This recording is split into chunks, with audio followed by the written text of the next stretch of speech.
Flu season has arrived in Campbell County with a vengeance. Dr. Rissa H. Price, president of Terry's Pharmacy, said she has been unintimidated the past few weeks with cases of particularly violent strain of flu.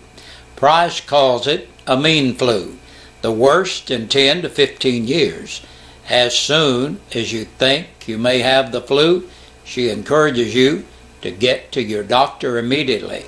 Price said the best way to avoid getting sick is to get a flu shot.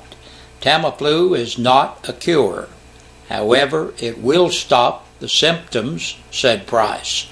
Schools seem to be affected most whenever there's an outbreak of the flu. This week, schools in nearby Union County were closed due to illness. Campbell County Director of Schools Donnie Poston said he has seen an increase in flu-related absences the past few days, but so far it hasn't been enough to cancel classes. Poston says they've had around 10 to 11% absences, which is about half enough to call off school. Not until 20 to 25% of students system-wide are absent would Poston considering closing schools. However, Poston is keeping a particularly close watch on Jacksboro Middle School, which had a 21% absentee rate, 113 out of 527 students on Thursday. At the request of Jacksboro Middle School Principal Steve Rutherford, a monthly meet and greet by Poston and the central office staff was canceled for late yesterday afternoon. It may be a coincidence, but the Jacksboro Middle School absentee rate rose sharply after basketball games last week at Horace Maynard Middle School. They went to Union County for ball games the other night, and ever since then it seems like the students at Jacksboro Middle School have been getting sick, said Poston. La Follette Elementary had the second highest absentee rate this week. Yesterday, 104 of the 700 plus students were not in class due to illness. 8 teachers at La Follette Elementary also called in sick this week. Caryville Elementary had 117 students absent on Thursday. Campbell County High was also nearing the 100 absentee mark on Thursday, but the student population there is over 1,400 students. Schools in outlying areas of the county do not appear to be as hard hit by the flu. Jellicoe High had 40 students out Thursday. Absences have been minimal at Elk Valley, Wynn, and White Oak schools. Regional health department officials have said this is shaping up to be the worst flu season since 2003. Flu season usually runs from early October through mid-May and peaks during the months of January and February. Jacksboro's Board of Mayor and Aldermen breezed through a light agenda last night. The top 2 items involved personnel matters. Officer Michael Caudell, who resigned from the Caryville Police Department last week, was hired in the same capacity for Jacksboro. Caudell had worked for Caryville since August, but left in the midst of a controversial spending freeze.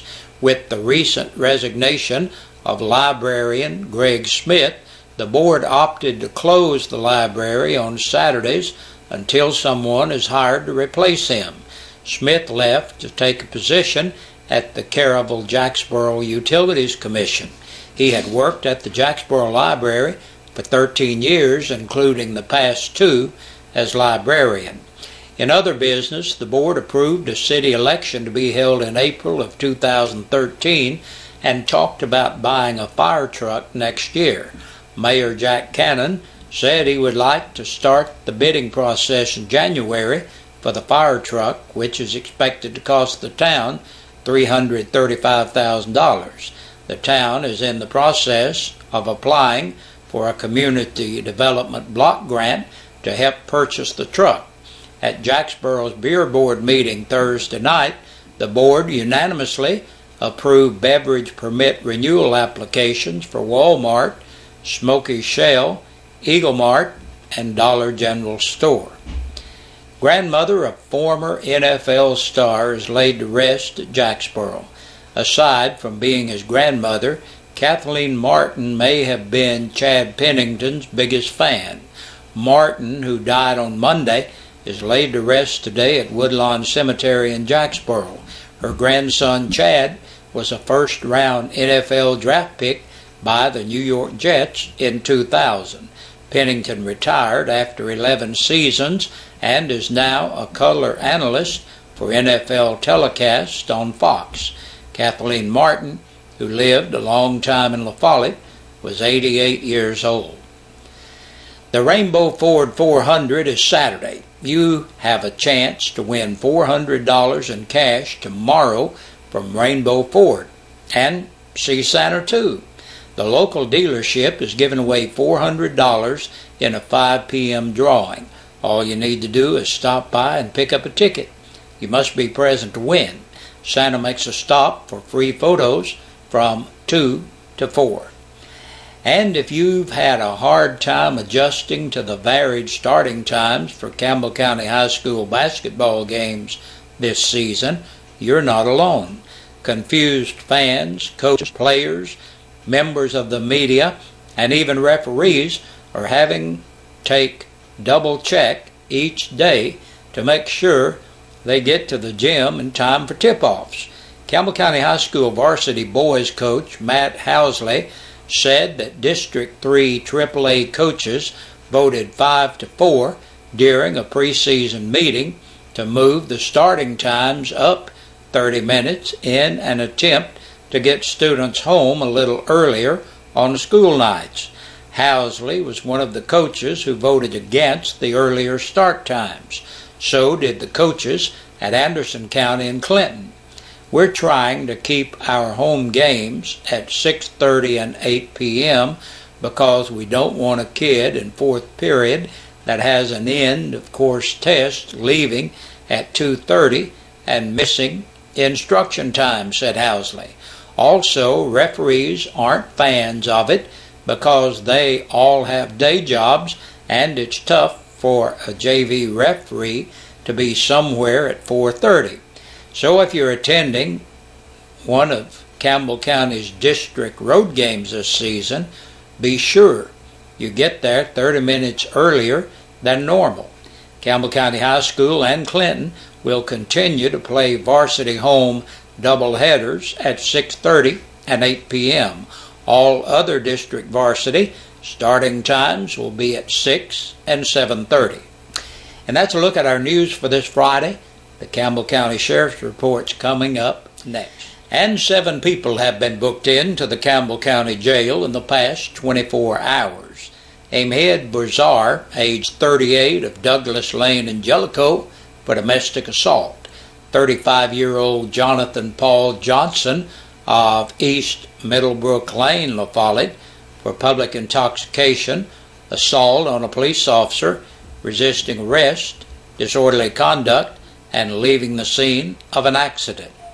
John Wesley Lampkin, age 30, of Knoxville, on a capious bench warrant and violation of the open container law. Michael Morgan Newman, 38, of Wildwood Circle, La Follette, for driving while revoked, violation of the registration law, and violation of the Tennessee financial law. 34-year-old Mary Helen Phillips of Tennessee Street in Caryville, for driving while revoked, DUI, and violation of the implied consent law, as well as a hold for Anderson County. Brian Lynn Sipos, age 40, of Kilgore Circle, La Follette, on a capious bench warrant and a hold for Morgan County. And last today, 49-year-old Kelly Curtis Wilson of West Central Avenue in La Follette entered the jail to serve court-imposed time. And that's a look at our news and press release for this Friday. We hope you have a great weekend, and we hope you join us back here again on Monday. We sing happy birthday to you, and may all your dreams come true. Happy, happy birthday. Oh, this is your birthday song. Oh, celebration all night long. Oh, may all you... Hey, Big Josh with you on this Friday evening. Now it's time for our Birthday and Anniversary Club, which is brought to you by WLAF and Eastside Pizza and Deli. Looking at our birthdays for today, Wendell Hankins turns 37 years old. Happy birthday to you, Wendell. And our very own Mr. Bill Waddell. He's a few more than 37, but anyway, happy birthday to you, Bill. We hope your day's great. Brenda Hudson is celebrating today. Happy birthday, Brenda. Oma Gwynn is 73 years old. Happy birthday to you, Miss Gwynn. And Wilma Creech, 77 years old today. Happy birthday to you, Mrs. Creech. Larry Skeens is having a birthday. Hey, Larry, happy birthday to you. And Logan Kennedy, 2 years old today. Happy birthday to Logan. And Glenn Justin Davis is 23 years old today. Happy birthday to you, Glenn. And Alex Parks is 5 years old. Happy birthday, Alex. And Tyler Goins turns 8 years old today. And, well, happy birthday to all of you. We hope all of you have a great day. And if you're celebrating your birthday today, we want you to have a good day, too. And as you know, our Anniversary and Birthday Club, every Friday we do a drawing, and I'll just tell you up front, if you have a birthday today, we want you to have a super day, but the only way you're going to qualify to win the birthday and anniversary dinner for two is if we have your name on our list, so make sure you do that, okay? And we want to congratulate this week's winner. Our Anniversary Club winner we'll do first, and let's see if I can get that for you. Carrie and Jerry Clear. Congratulations, Jerry and Karen. They celebrated number 37. I believe that was on Wednesday. So congratulations to you two. And our birthday winner this week is Callie Lynn Bird. Callie Lynn Bird turned 6 on Wednesday also. So congratulations to you all. And you have won, each of you, a birthday dinner for two and an anniversary dinner for two from WLAF and Eastside Pizza and Deli. Hey, good Lord willing, we'll start this all again next week at about this same time. Hey, have a great weekend, will ya?